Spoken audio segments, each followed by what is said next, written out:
अगर आपको नायाब जानवर पसंद हैं तो आपको ये जरूर देखना चाहिए। पानामीन गोल्डन फ्रॉग सिर्फ खूबसूरत नहीं है, ये उम्मीद की अलामत है। आइए इसकी जंगली दुनिया में झांकते हैं। पानामा के ठंडे जंगलों में, पानामा के धुंध भरे जंगलों में एक छोटा सा जानवर रहता है जिसकी बहुत शोहरत है। पानामीन गोल्डन फ्रॉग।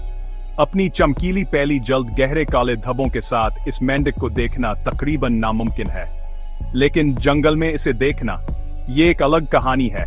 ये मेंढक सिर्फ अपनी शक्ल और सूरत के लिए नहीं जाने जाते, उनके पास एक मुनफरद लहर है, वो अपनी टांगें हिलाकर बात करते हैं।